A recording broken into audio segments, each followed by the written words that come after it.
Hey, it's Alan here from Alan's BMX. Just wanted to talk to you about this GT Pro Series bike that we're getting from a customer. As you probably know, we buy something like this in, strip it, repaint it, refurbish it, put all new parts on it. But it just struck us because it's so original and such a time capsule that we wanted to show you it as it is.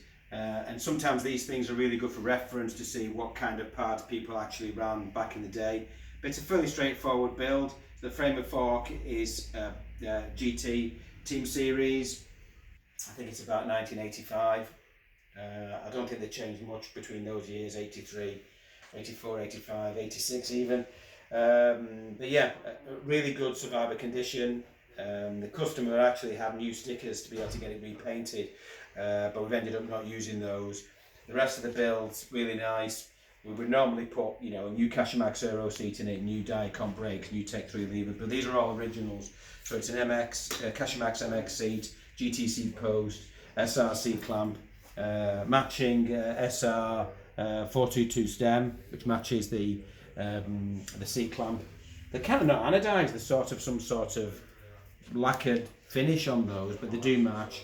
And this goes to show nowadays sometimes people are a bit worried about the blue or the red not matching on a bike. This just gives you an example of how it was. The cables don't match the levers, but those are right.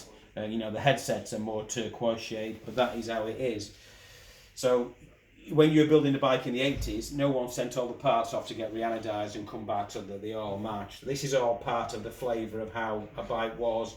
And if you're doing a bike today, and the obviously if two arms of the bloody caliper are slightly off, which I think they actually might be there, don't sweat it, because that's how things were originally. SR pedals as well. So obviously he liked his SR stuff. SR was associated with Suntour back in the day, and it was probably a little bit cheaper than Suntour. So it was decent stuff, but it was that's why they used a lot of these stems and things on complete bikes, on rallies and mongooses and stuff. Do you know what I mean? Yeah, looks like he's kept with the SR theme on the chainring and the spider.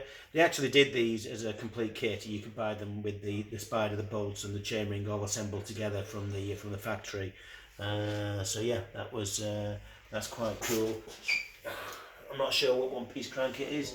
It's got a sharp bottom bracket boot on, which everybody ran back in the day just to trap all the moisture and crap in there. Good old Colin with that. What else have we got here of note? I said the seat post is GT.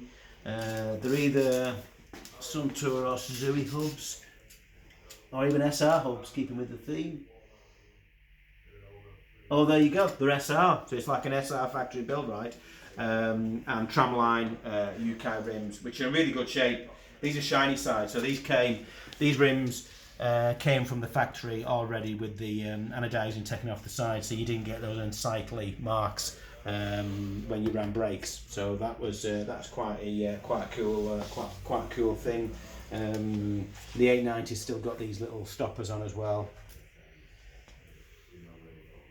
GT Pro bars, which are a classic. So the only thing that the customer's changed from when he built from when he was a kid is put new Amy dual grips on. So really, to be able to keep it as an OG survivor thing, it could do with some older grips, ironically, just to be able to keep it all in keeping. But you probably agree, finding something like this in this kind of time capsule condition, especially something this high end, it's quite rare, unless it was a pro or someone who was racing back in the day and they kept the bike in the loft. It is quite unusual. So anyway, if there's any GT collectors out there who are interested in this, hit us up, see if we can do a deal. If it's a no-go, we'll have to paint it and rebuild it, which is a crying shame. But we're like everybody else, we're here to make a living and keep getting everybody paid and everything else. So yeah, check it out.